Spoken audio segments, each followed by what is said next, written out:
My story begins a few months after my initial class training as an adventuring thief. The training barely adequate, I struggled to find any meaningful work, I soon lost my weapons and armor, and now, hungry, tired and not a copper to my name, I had stumbled into the northwestern outskirts of a tiny human village called Tobin. Me? My name is Lomtora, a 17-year-old wood elf orphaned as a baby and raised far from this despicable human village. Little did I know how fateful my encounter with Tobin would be. Standing there in the dark, driving rain, my spirit continued to sink.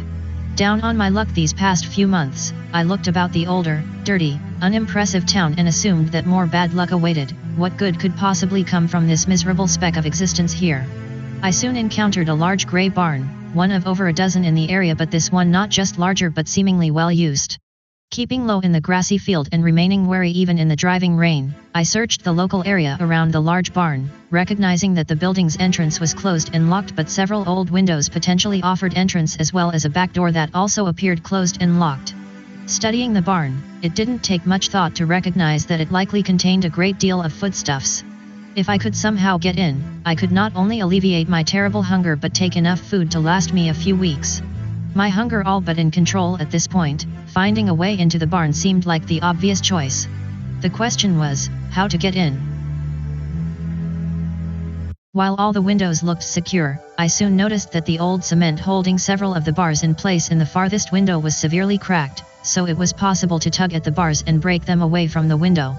Glancing about once more to make sure no one was looking, I then climbed through the window and into the darkness beyond. I was in. Quickly finding a few candles and some matches, I illuminated the barn interior just enough to see, and before long I recognized that the building was full of various grains, vegetables, fruits, and even meats, a cornucopia of foodstuffs. Given how hungry I was, I couldn't have been standing in a better place. Instinct kicking in, I quickly devoured a variety of the fruits and breads here, washing it down with some stored wine and taking the next half hour to thoroughly enjoy all the food. My belly now so full that I was about to burst, intuition told me that I should pack away as much as I could for the journey ahead, and do so quickly before anyone found out I was here. After opening an old trunk and picking out a few cloth sacks to use, I suddenly heard a noise from behind and whirled around, glaring into the shadows.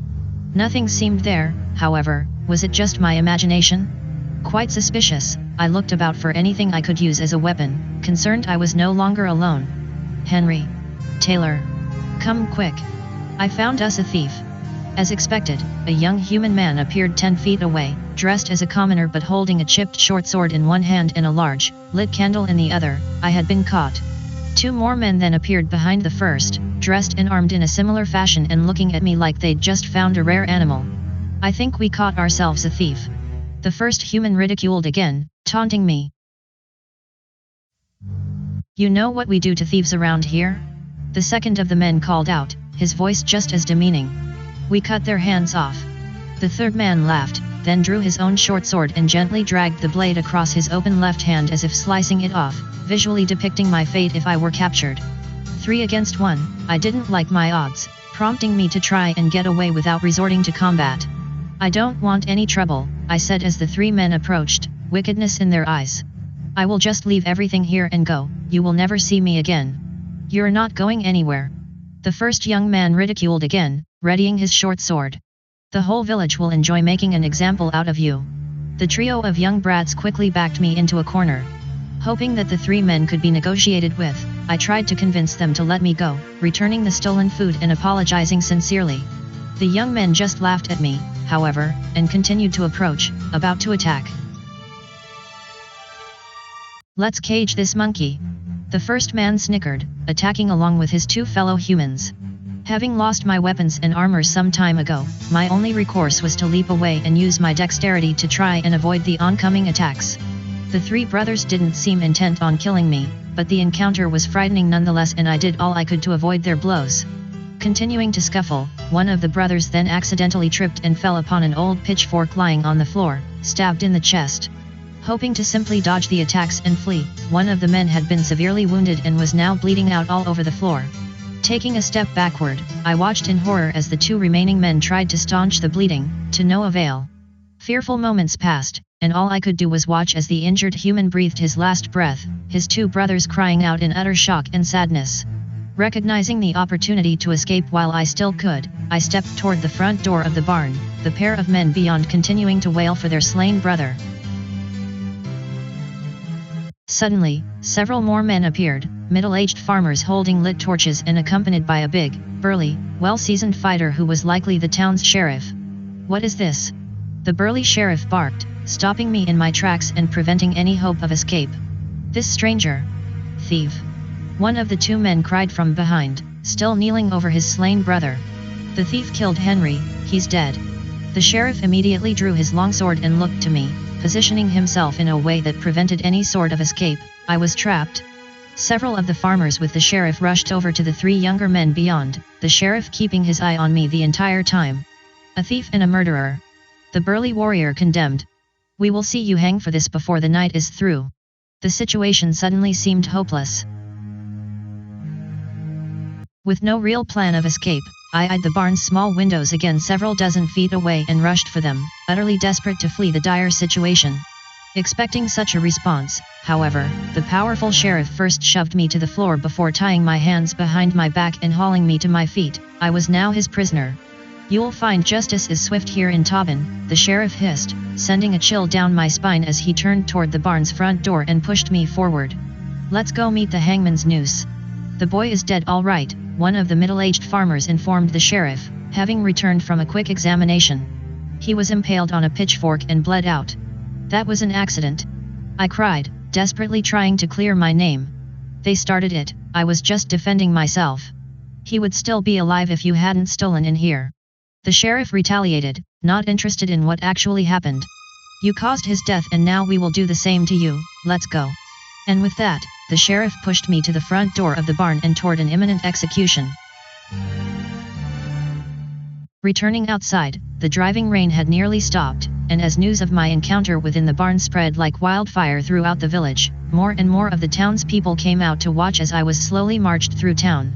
Traversing a simple dirt road leading west to east, it took almost half an hour to reach my destination, a wooden scaffolding holding the village gallows where prisoners were hung by the neck until dead. By the time I reached the crude stairs leading up to the gallows, over 100 villagers had come to watch the spectacle and what would likely be my final moments. Slowly and silently climbing the crude stairs, I soon reached an upper platform ablaze with a dozen lit torches where a sturdy rope and noose hung from above, a trap door immediately below in the floor. The sheriff continued to pull me along, and soon I was standing atop the trap door, the noose dangling just inches from my head and a variety of Tobin citizens below looking up at me. It really appeared that the Tobin sheriff intended to hang me. Drawing upon my own inner sense of empathy, I begged the sheriff to reconsider. "Have a heart, it was an accident. I told you, thief, you caused the man's death, and here in Tobin, it's an eye for an eye, you took his life and we're taking yours. Now, shut up." As the crowd below continued to gather and gawk, paralyzing fear gripped me as the sheriff seized the noose, put it around my neck and quickly adjusted it so the rope was good and tight. Alas, I sensed that this was one situation I couldn't get myself out of. The sheriff then grabbed a black leather hood from a nearby box on the floor and held it up to me, the object intended to fit around my head so I wouldn't have to watch what was about to happen. "We're not barbarians," the sheriff stated matter-of-factly. "We can humanely blind you if you prefer." I looked at the leather hood, glanced at the sheriff, then turned to look at the crowd below, some of them aware now of what had happened back in the barn and burning with rage. All I wanted was to get out of the rain and feed my belly, and now I was about to be executed because of it. In a surge of bravery, I then refused the hood, my eyes meeting those of my executioners and my stance straight and tall. Rather surprised, the sheriff nodded with understanding and returned the hood to the box on the floor. "What name should we put on your tombstone?" the sheriff then asked, all expression in his face absent. I looked at the sheriff, a million emotions running through my head. "Long Torah, I suppose," was all that I could muster, however. "Then Long Torah, by the authority vested in me by the Tobin elders, I sentence you to death for the crimes of theft and murder. May Sisla find forgiveness with you, as we sure the hell want." And with that, the sheriff stepped to a large wooden lever, about to open the trapdoor underneath me and send me to my grave. "Stop!" came from a lone, older, authoritative voice from the crowd below. All eyes turned toward a man standing some 50 feet away, dressed in intriguing clothes and, by the surprised yet respectful look of everyone there, someone of significant importance within the village. Indeed, the older man silently stepped toward the gallows, the human crowd separating to let him easily pass. After climbing the wooden stairway to the platform containing the sheriff and myself, the powerful human stepped directly to me and whispered in my ear.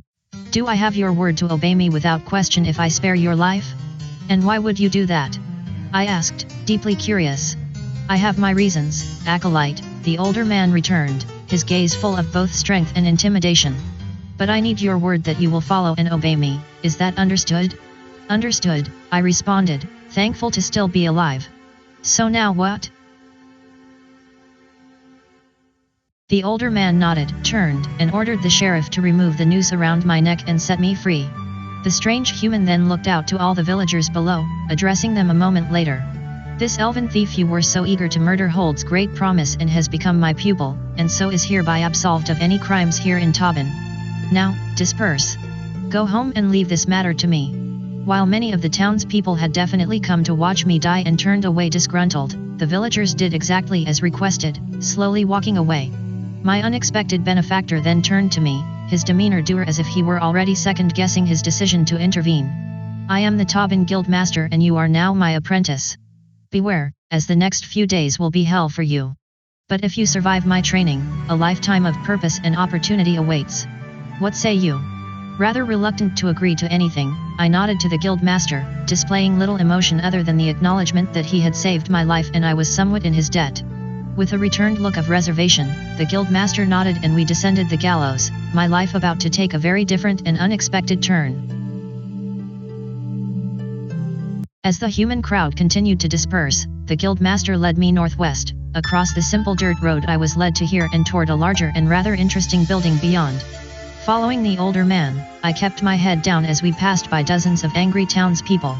Several of them wanted to verbally or even physically assault me, but the guild master's presence kept them in line and I marveled at my good fortune to have been rescued like this. Soon we stood before the guild building itself, rather impressive here in Tobin where local recruits could train and more seasoned adventurers could look for work. Studying the guild master, I sensed that he was far more powerful than he looked and likely knew magic as well as how to wield a weapon. If he was planning to provide some additional training, that would certainly help my cause. Standing near the entrance to the guild was another young man, not unlike the three I encountered back in the barn an hour ago, but this one in hooded leather armor and a buzz cut that still betrayed his trainee status within the guild. As I approached, the young man noticed me and sneered, apparently offended I was even here. "Guess it's your lucky day," the would-be adventurer snarled, his sarcasm obvious. "You should be swinging from the gallows about now." Like most within Tobin so far, the trainee was not very nice. Remaining diplomatic, I attempted to respectfully reply. "It appears I have a more noble purpose in store for me," I responded, keeping the conversation civil. "Whatever." The young man responded, disappointed that I didn't try to argue with him. "Mind your manners, Huelsman," the guild master warned, annoyed with the young recruit. "You're already on probation, you don't need another mark against you." The trainee nodded with some respect, looked me over again, then stepped past both of us and toward the open road, leaving us alone. The guild master used his hand to gesture forward, then led me to the training hall beyond. Entering the building, I first encountered a rather large lounging area equipped with chairs, a sofa, several tables, and a comfortable fireplace, a few other hero trainees already here talking amongst themselves. At the sight of the guild master, the trainees snapped to attention out of respect and hailed their master, remaining on their feet as I was led down a dark hallway, a closed door at the far end. Moving past the door, I was then escorted into a modest office room, complete with a large desk, several wooden chairs, a couple of bookcases, 2 windows on the far wall and lots of smaller, personal things scattered about, the chamber rather intriguing. Looking about, it was clear that the guild master here was once an adventurer himself, the room filled with items and mementos from an earlier time. The man had been very successful, as I had never seen so many valuable things lying about in a single chamber. The guild master removed his overcoat, hung it on a nearby post and invited me to sit in one of the chairs here, himself leaning on his desk for several long seconds, staring at me the entire time. Then, without warning, he merely pointed at a small rock on a shelf and sent the stone hurling toward me. In the blink of an eye, I caught the small rock magically thrown at me, somewhat impressing the older man. "Good reflexes, at least you have some training." Back in the barn, I can explain what happened, I began, needing to prove my innocence. I didn't mean to. Never mind that, the guildmaster responded, cutting me off. I see the potential in you. Question is, do you see it in yourself? I am not so sure, I rather meekly responded, my lack of self-confidence obvious. I thought I would give this adventuring thing a try, but I've been down on my luck recently and not sure what to think. It's a hard life, thief, the guildmaster continued, eyeing me more seriously. I've trained hundreds of would-be heroes in my day. Many of them let their heroism go to their head and are killed needlessly or take risks that either don't work out or gets them killed as well. 1 in 100 survives long enough to prosper in this profession, and only 1 in a million truly makes a difference in the world. What makes you any different? I don't know about 1 in a million, but I know I have something to contribute, I selflessly responded, trusting that both the world as well as I could benefit by my actions. I can do Sisyphus well. Yes, our world is in trouble, deep trouble, the guildmaster continued, his tone now almost dire. Not from some evil sorcerer or all-powerful monster, but, from within, the very people of Mariga and the institutions we've set up to govern ourselves. That seems a little strange, I questioned, rather worried. There are many monstrous threats from all over. How is it that the simple people of Mariga are the villains in all this? First, understand that the centuries-old feud between the inner circle, who controls the laws of our land, and the Sislan way, who enforces their belief of Sisla the Deliverer being a divine goddess on nearly everyone, is only growing worse. Each side now seeks to destroy the other, and, if your career as an adventurer is successful, you will get caught up in that feud at some point and be required to pick a side. I understand the purpose of both the Circle and the Sislan way and their ongoing feud, I responded, taking the information to heart. I will learn all I can about both positions and why they hate each other so much. It's not just the Circle and the Sislan way that's the problem, the guildmaster continued, the conversation becoming more worrisome. It's their combined closed-mindedness. Of how everyone is becoming more and more closed-minded. Our problems today require imaginative solutions, yet we can't do that when everyone hates each other and is so closed-minded. Everywhere you go, you're going to run into this closed-mindedness.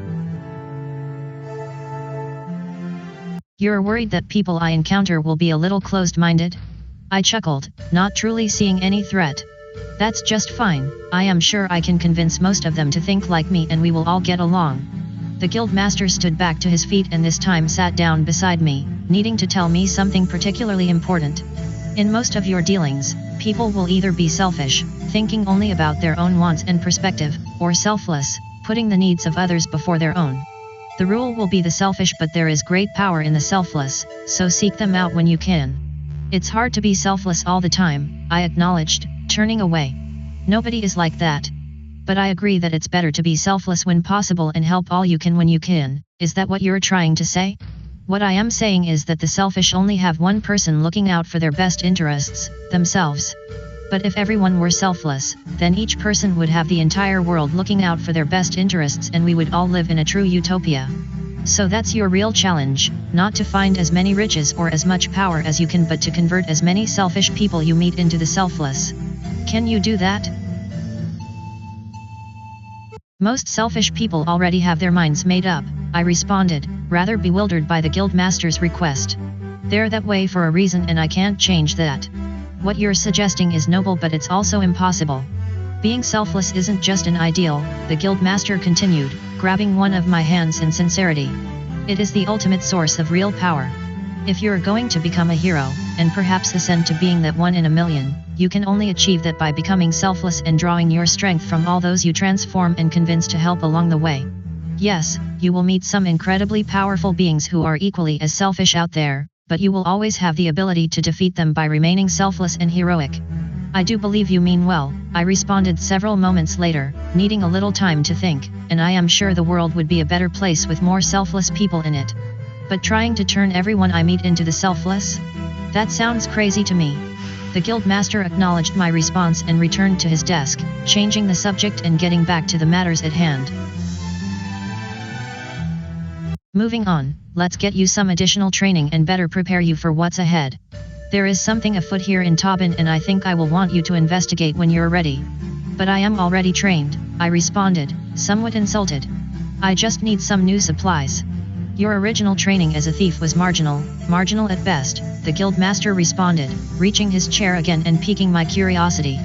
I will personally oversee some additional training with you over the next few days. It will be more difficult than anything you've encountered before, but it will also help prepare you. Are you ready? True to his word, the guildmaster then took me to the training hall deep within the facility where I spent the next few days honing my craft and better preparing myself as a new thief of the world. Despite how difficult the new training was, I was able to physically persevere through all of it, gaining the maximum benefit from the experience. Several extremely challenging days later, followed by a day of rest to soothe my aching muscles and exhausted mind, my additional training was complete and I found myself back within the guildmaster's office, ready for the next chapter in my adventuring career. Sitting back into the same chair I initially sat in days before, the guildmaster acknowledged my presence, withdrew a small leather bag and stepped to me, handing me the bag moments later. I wasn't totally sure you were up to the challenge, but you're ready now to begin anew. Take this over to the merchant and go equip yourself. Peering into the small leather bag, it was filled with gold pieces, 100 to be exact. The guildmaster was providing me with the funds needed to go buy the things I would need to restart my adventuring career, and I thanked him for the seed money. You're now an official hero of the Tobin Guild, the guildmaster said as he stepped back to his desk to sit down again. Once you've equipped yourself, return and I will assign you some simple work to get you started. You're still not all that welcome within the community, so try not to stir up any trouble. Understood, I replied, thankful for the opportunity to renew my fledgling adventuring career. I will keep a low profile and be on my best behavior. The guildmaster nodded in agreement, about to offer some final advice. The merchant is eccentric and irritable, so get what you need and don't spend a lot of time there. Make sure you choose weapons and armor that's consistent with being a thief, including a ranged weapon like a sling and some ammunition. If there is money left over, try to buy a potion of healing or two as well. Also, don't forget that you will need some thieves' tools. Anything else? I asked, eager to visit the merchant and equip myself as soon as possible. Yes, there is more, but I will let you learn all of that on your own. Dismissed. My curiosity suddenly piqued, and expecting the guildmaster to continue, he just went back to his business, ignoring me completely. Hence, at that point, it was simply time to leave and begin my adventuring career anew, having been given an unexpected second chance. And that's a wrap of episode number 1, A Second Chance. Expect additional episodes every few weeks as the story continues.